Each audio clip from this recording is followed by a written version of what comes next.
An insurance agent writes a bestseller filled with military secrets that somehow becomes a star-studded film. There's so much talk right after Red October came out that people are leaking information to me. Why can't they just give me credit for being smart? But shocking revelations now link the hunt for Red October we all think we know to the greatest CIA operation in history, to eccentric millionaire Howard Hughes, and to the fall of Soviet communism. I mean, the scale of it is just audacious and epic. It had a major impact in all this, and the average person has no clue. And more ominously, some now believe the hunt for Red October connects to an apocalyptic mission to annihilate America, thwarted at the last second by a heroic submarine commander. He was the one key element that stopped a nuclear war. It's a hell of a story for a thriller. It just changed the whole course of history.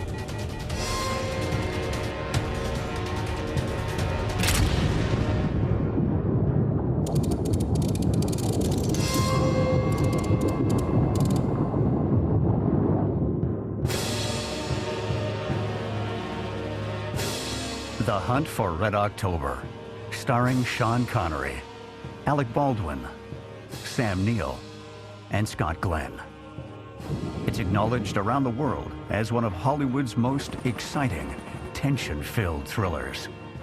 Based on the book by Tom Clancy, it tells the seemingly fictional account of a rogue Soviet submarine captain, played by Connery, attempting to defect to the U.S., and CIA analyst Jack Ryan, played by Baldwin, who must convince the American Navy that Connery's character isn't planning on attacking the U.S.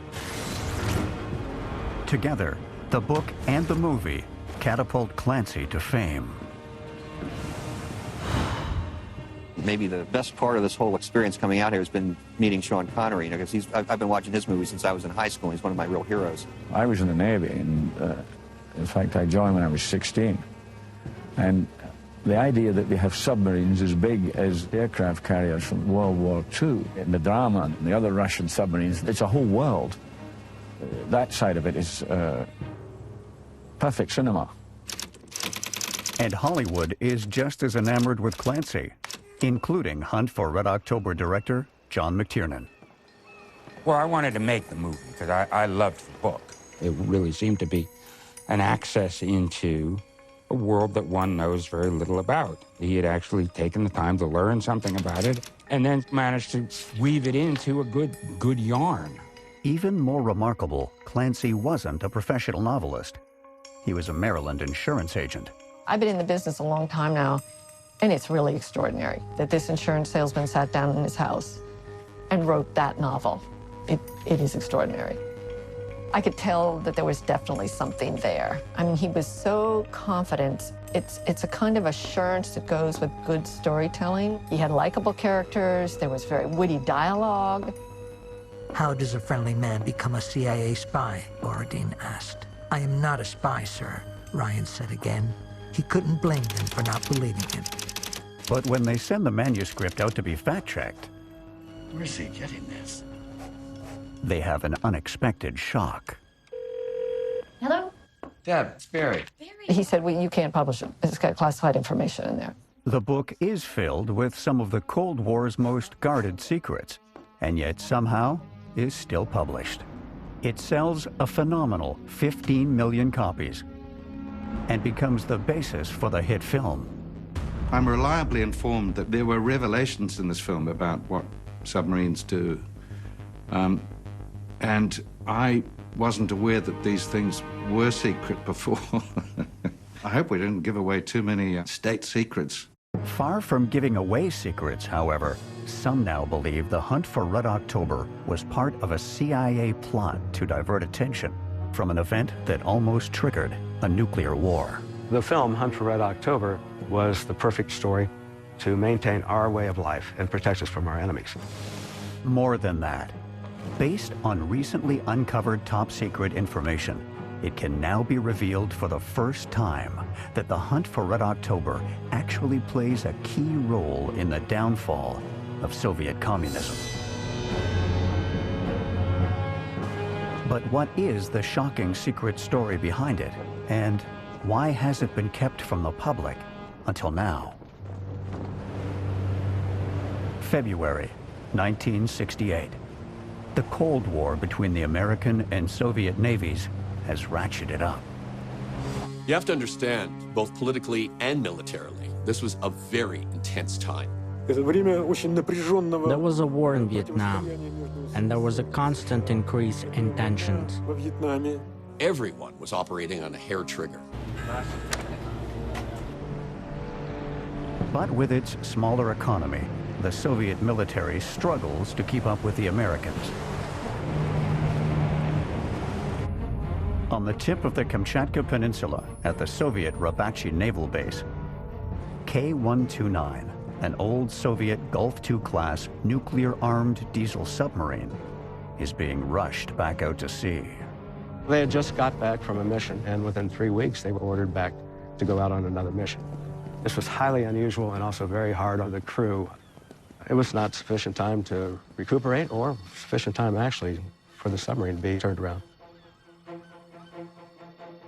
Like the captain played by Sean Connery in The Hunt for Red October, K-129's captain, Vladimir Kobzar, is an ace in the USSR's highly trained submarine elite.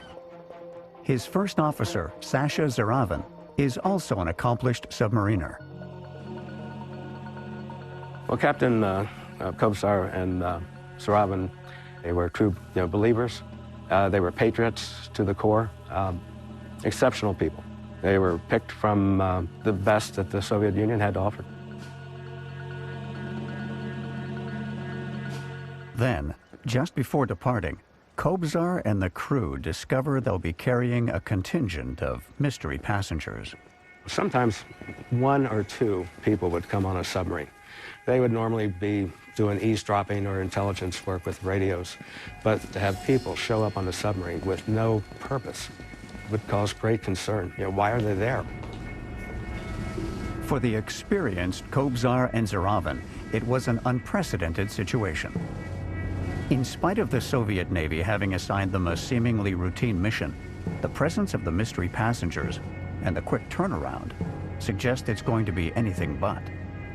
It distressed the commander and the first officer, Zaravin especially. Zaravin told his wife that he had a bad feeling about this mission, and he was leaving with a stone in his heart. He had a bad premonition. K-129 should not have gone out. It should have been another submarine, but they told us the other one wasn't ready. His wife, she had never seen him, cry, ever. He was standing there and he had burst into tears. I think he knew he was never going to see her again.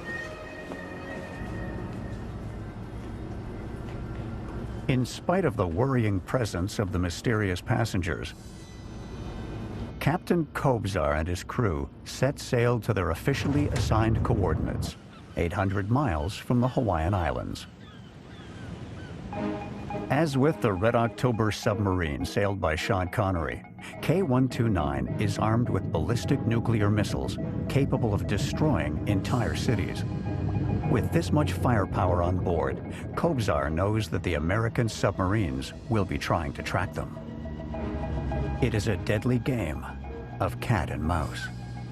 That's what submarines were doing during the Cold War on both sides. So your ballistic missile submarines go out, try and stay hidden, be in position if war breaks out to launch their missiles. And then, of course, the other team's subs, in this case, the United States subs, are constantly trying to track the Soviet subs, which means locate them, follow them, stay hidden, so that if war breaks out, you can destroy their ballistic missile submarines before they can launch their ballistic missiles. Unlike the high-tech nuclear-powered Red October that was the pride of the Soviet Navy, K-129 is a diesel-electric on the verge of being decommissioned. The K-129 was old technology. However, they had outfitted it with their latest communications equipment, the microburst transmitter. It also had nuclear weapons and nuclear torpedoes. Because K-129 is powered by electric motors, it must surface for 12 hours each day to recharge its batteries. This is also when the sub is able to send and receive coded messages to and from Moscow. It is at these moments when the sub is most vulnerable to detection by the Americans. So it's unusual for a submarine to communicate daily. That's how you get detected. So they tend to stay silent for days at a time.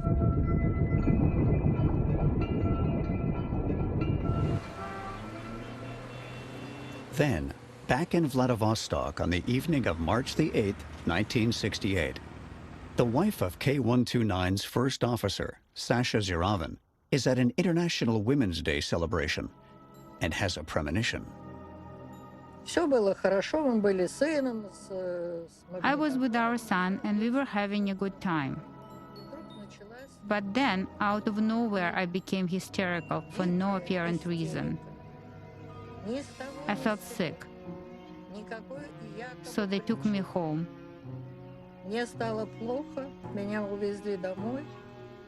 I knew it was Sasha's submarine. The Russians required their submarines to phone home, so to speak, every week, or when arriving at certain important points along their travel route.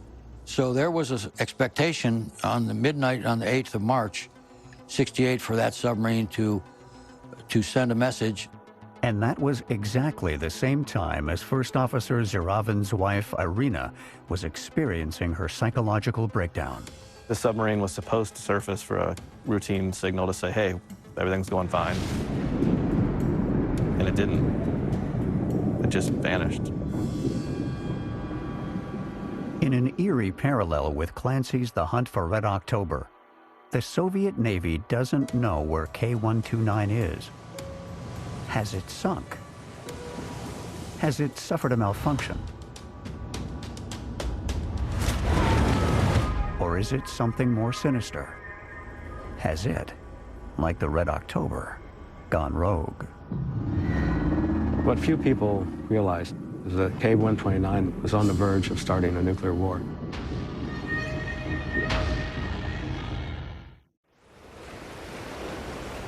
(1968).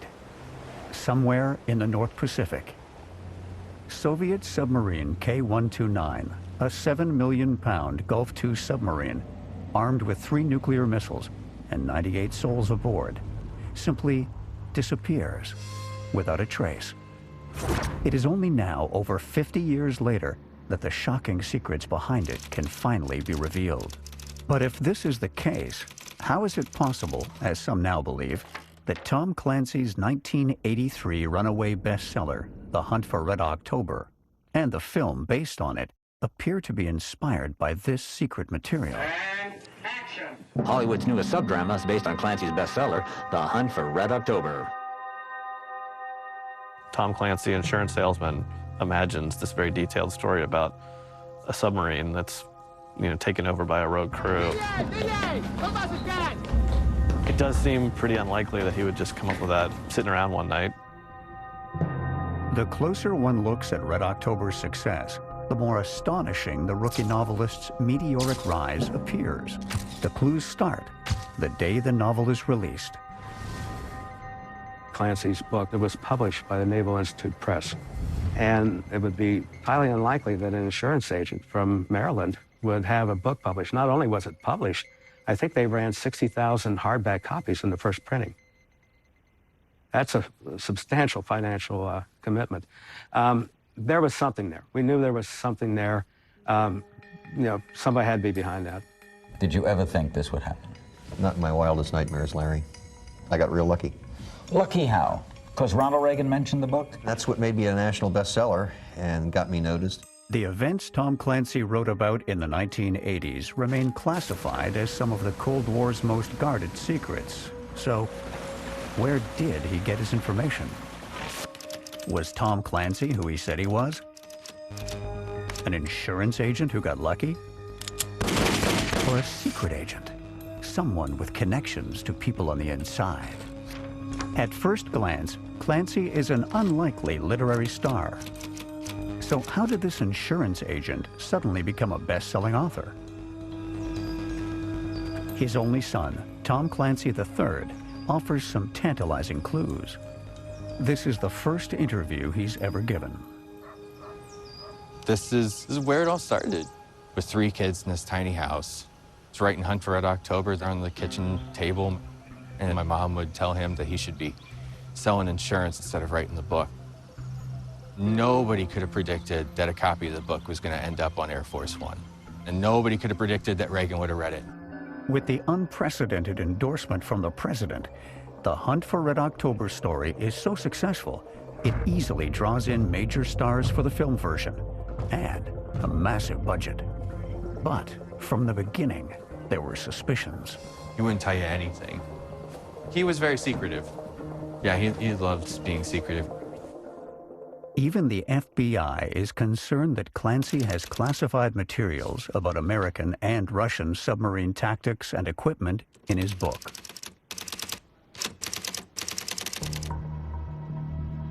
And back then, the FBI really had to worry about Soviet agents. And, you know, the FBI took a good hard look at him. You wanted to see me? They asked a bunch of questions. Mr. Clancy, where are you getting this information from? But then, mysteriously, the FBI drops its investigation. And as his fame grows, so does his unexplained access to classified information. He was an insurance salesman, even kind of after him. I mean, he was actually actively selling it. God, it's weird. Why would a successful author continue to sell insurance after making millions publishing fiction? Some say the answer is to be found in his client base. The house where Clancy wrote The Hunt for Red October is only 27 miles from the Patuxent River Naval Air Station and 38 miles from the Annapolis Naval Academy. Tom used to love to hang around the Navy, and he particularly used to spend time in Annapolis and other naval sectors.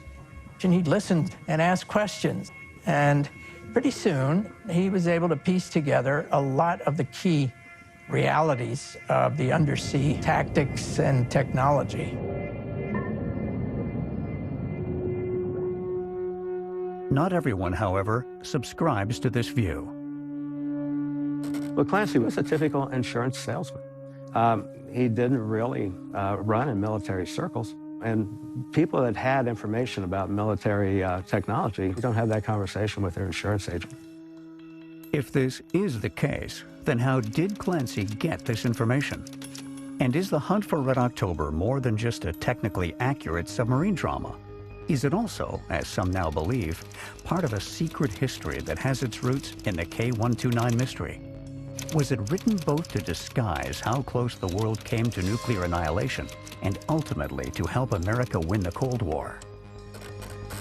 The answers to these questions are tied up in the most basic question of all. Where is the Russians' missing nuclear missile submarine? The film Hunt for Red October was exciting. It was a great story, had great actors. The Hunt for Red October stars Sean Connery, Alec Baldwin, Scott Glenn, and is directed by John McTiernan. But compared to the mission of K-129, it didn't have nearly the twists and turns and the subterfuge and devastating consequences for mankind. In the Red October film, much of the action is seen from inside the sub. But in the case of the real story, no one knows where Soviet ballistic missile submarine K-129 is, whether the men on board are alive, and if they are, who's in control. All that matters for certain is that it went missing in the North Pacific, with 83 crewmen, a contingent of mystery passengers, and multiple nuclear weapons. If a submarine didn't report in, obviously it could be that it was being trailed by an American unit and it didn't want to give away its position. It could have, equipment problems. Although, when you get right down to it, the sub could have gone rogue, but that was kind of inconceivable because these were super patriots. These men would no more go, defect than an American submarine captain would. In the heightened Cold War tension of 1968, where the slightest misstep by a superpower could trigger a nuclear war, it's a potentially disastrous situation Moscow must rush to address.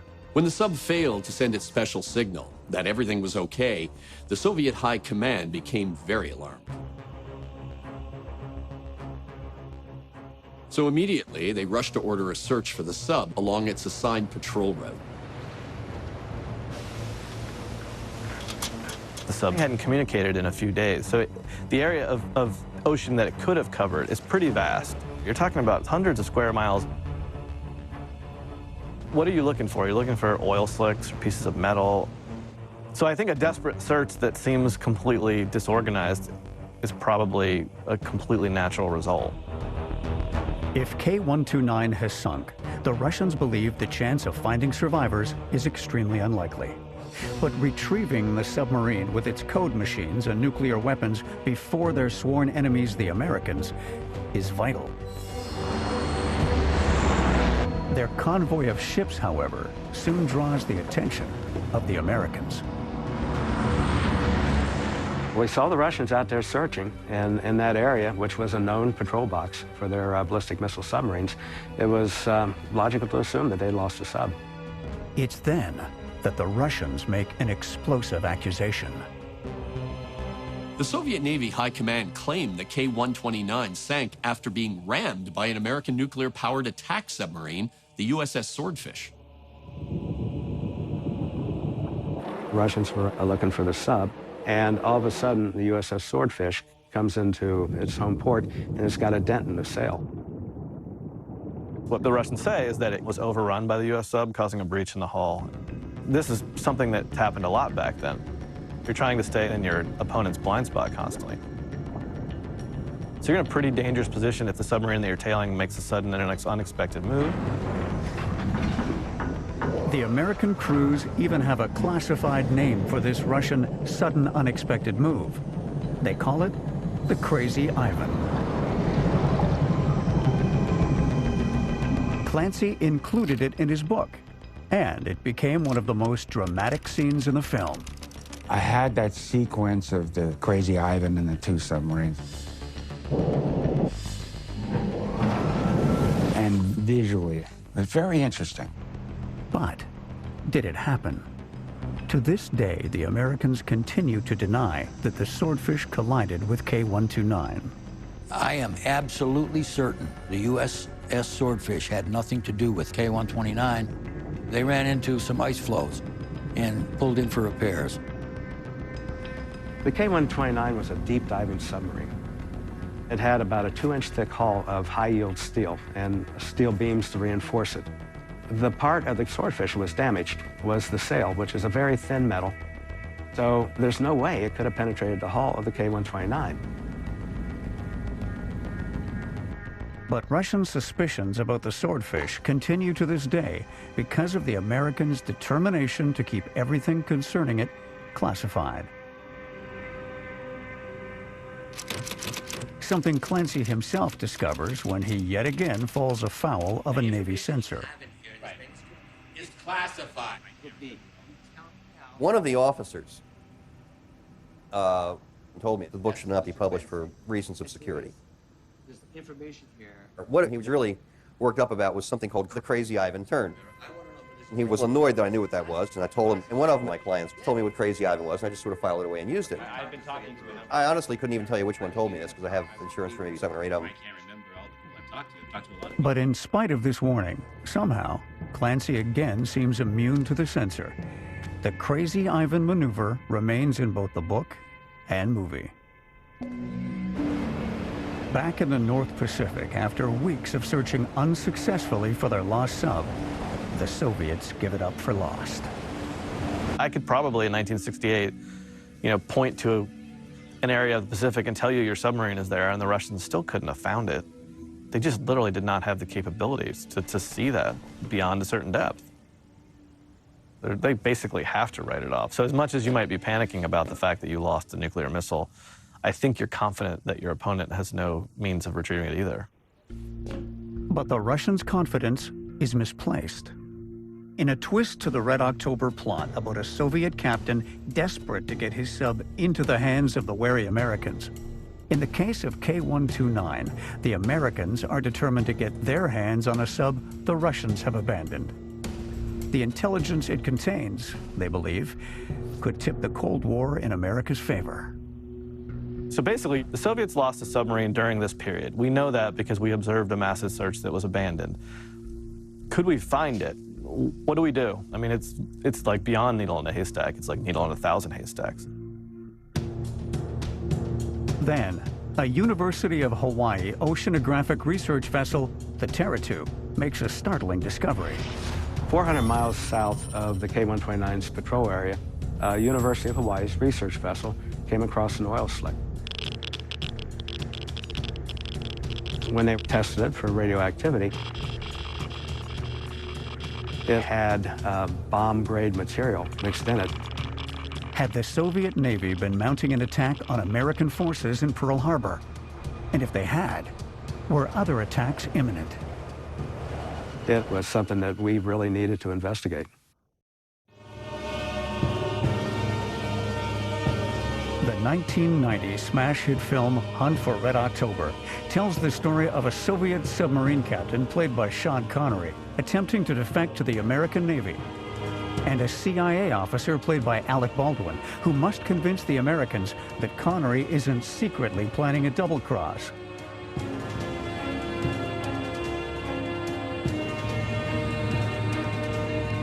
This story, it can now be revealed, was inspired by one of the most closely guarded secrets of the Cold War: the events behind the missing Soviet submarine K-129.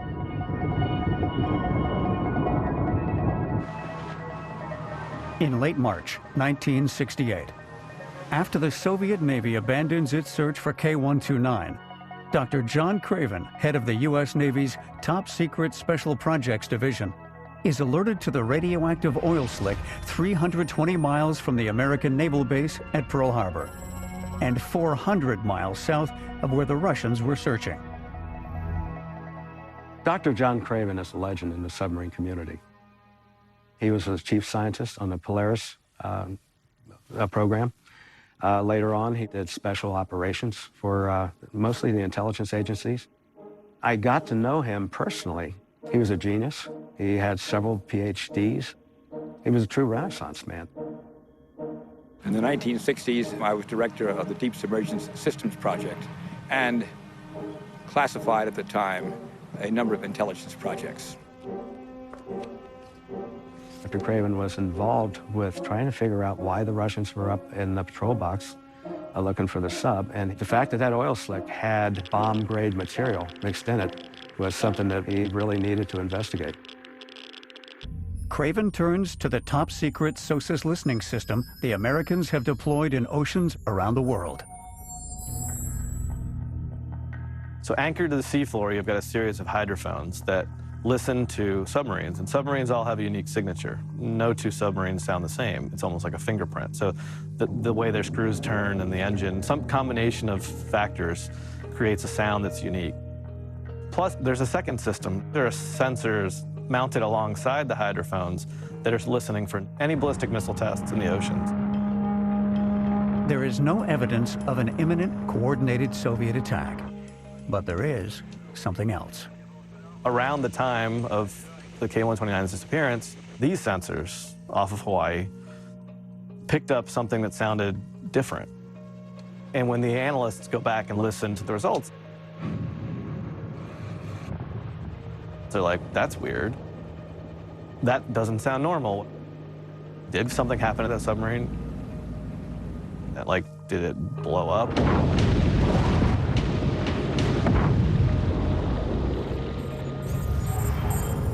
Craven also checks the U.S. satellites that orbit the Earth, looking for rocket launches. A rocket, when it launched, would give off a spectrum of radiation dependent on the type of fuel being used. He found that they did have a flare, but since no missile appeared on radar, it was dismissed as an anomaly.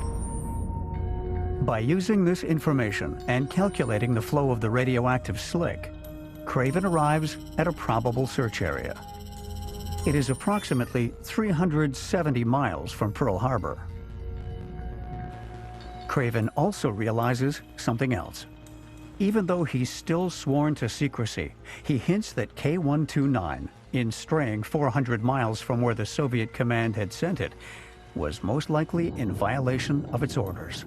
You have a serious question as to why that submarine was not where the deploying party thought it was. You know then that they have a serious problem of command and control. Command and control. While his language is careful, his meaning is clear. Whatever happened on K-129 was unauthorized, serious, and consistent with having gone rogue. The K-129 was ordered to go to its patrol box. It actually went right through it, didn't even pause, and went 370 miles from Pearl Harbor. It had disobeyed orders. It was a rogue submarine, just like the submarine in the film Hunt for Red October. For the Americans, finding K-129 is potentially a treasure trove of Soviet military intelligence. But while Craven now has a target area to look for it, he and his team face a seemingly impossible challenge. The waters in this area are over 3 miles deep, and if the Russians catch them searching, they'll consider it an act of war. In the blockbuster film Hunt for Red October, the Soviet Navy frantically searches for its rogue submarine, captained by Sean Connery. But in the real-world case of the Soviets missing K-129, it's the Americans determined to find it. The Naval Submarine Intelligence people called me in and asked me if I could modify existing submarines to find hardware on the deepest part of the ocean that was of great intelligence value. Craven devises a plan to equip a specialized submarine called Halibut with a mobile deep-sea camera. And I chose Halibut because it had a large hangar in which we could put large amounts of equipment. Roger Dunham is a young submariner assigned to the secret submarine in Pearl Harbor, Hawaii. When I got on the submarine, nobody had any idea about what it was supposed to do, except to search the bottom of the ocean floor. What we would be searching for, we did not know. Civilians came aboard, they stayed pretty much among themselves.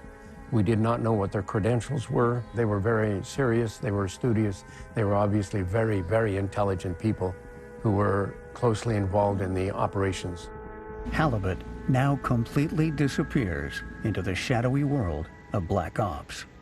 They never told us what they did, but it wasn't something we needed to know to fulfill our activities and the operations of the submarine.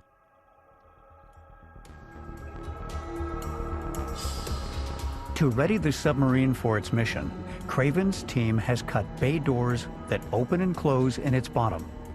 Through this hole, a complex photography vehicle known simply as the Fish can descend on a tether down 25,000 feet. To this day, that special project sub-program is still top secret. It has its own contingent of people on board who are not Navy people, like the civilians, right? They work in their special room and they work for the NSA and the CIA. And they're down there to figure out secrets about the Soviet Navy without the Soviet Navy knowing that we're doing it. The only people that were aware of the mission was the captain and the executive officer and an intelligence officer. The task of finding K-129 tests them to their limit. The secret search is deeper and more difficult than any ever conducted. The Fish must scour the ocean floor over 3 miles below, and it must do it blind. If you picture an airliner flying at 20,000 feet, lowering a device on the end of a cable all the way down, you get some concept of what the technological difficulties were. We're talking 1968, we're like no computers, no GPS, primitive systems, and yet this submarine was able to take very clear photographs of 16,000 feet under the ocean. And as the weeks pass, the only thing outweighing their exacting task is the danger they face. The mood was intense. We were running low on uranium, and things kept going wrong. Go, go, go!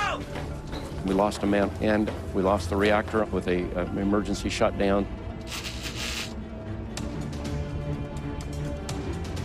Because K-129 is in international waters, any search and retrieval operation must be completely clandestine.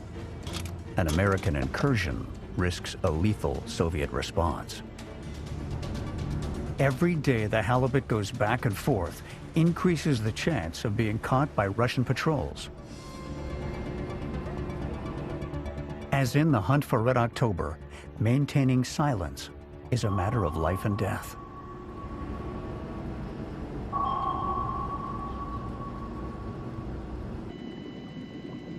In spite of the danger, halibut must hold a stable depth 300 feet beneath the surface, with the fish tethered a full 3 miles below. Just imagine a submarine running a grid pattern, back and forth, so that they don't miss any area for hundreds of square miles. For months at a time, dragging a cable with a camera on the end, taking thousands of pictures every day that then go into a darkroom and some poor guy has to go through them.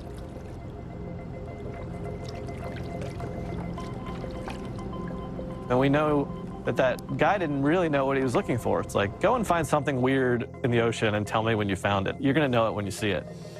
But I'm not going to tell you that you're looking for a submarine, but trust me, you're going to know it when you see it. Then, in their position 300 feet below the surface, the halibut is suddenly rocked by a series of shock waves. A Soviet ship above them is dropping charges into the water. At that point, the Soviets were looking for us. There were many detonations going on in the water where there should have been no noise at all. It's a desperate situation made worse because knowledge of the halibut's mission is limited to the American president and only a handful of others. There will be no one to save the crew if the Soviets detect the sub.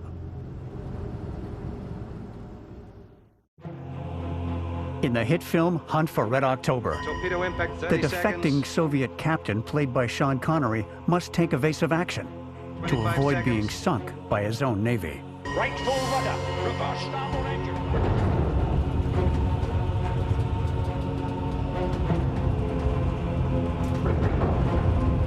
Similarly, the American spy sub Halibut, while searching for the missing Soviet submarine K-129, also finds itself under attack from the Russians,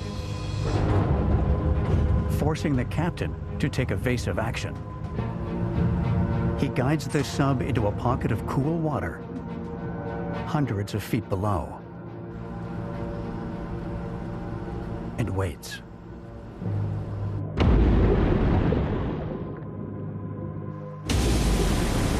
It's hoped the warmer water above will help deflect the shock waves. We were very, very quiet.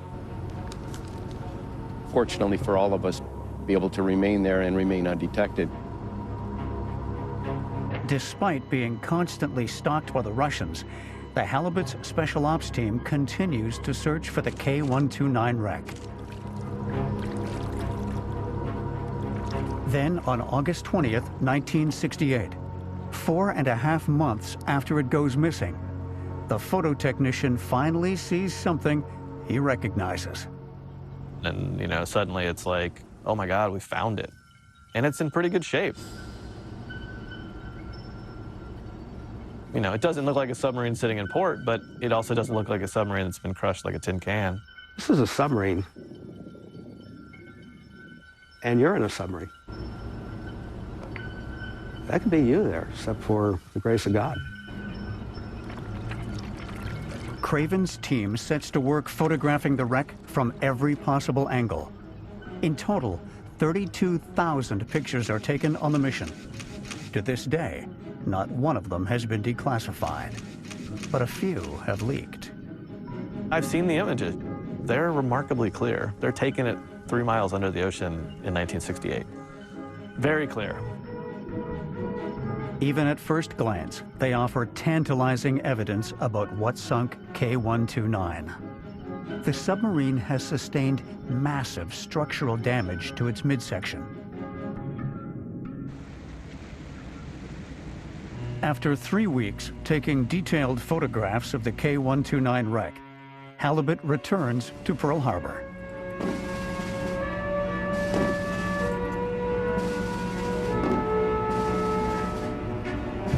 And the commanding officer came up out of the submarine with a briefcase filled with photographs.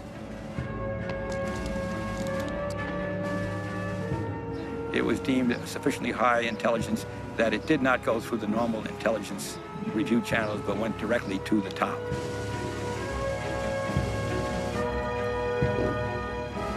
Yes, sir.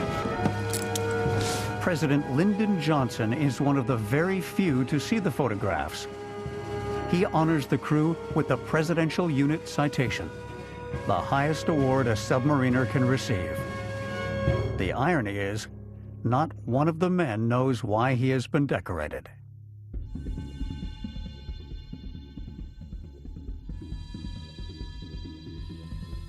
However, for Craven, the photos identifying K-129's location, 400 miles south of its patrol area, confirms his suspicions.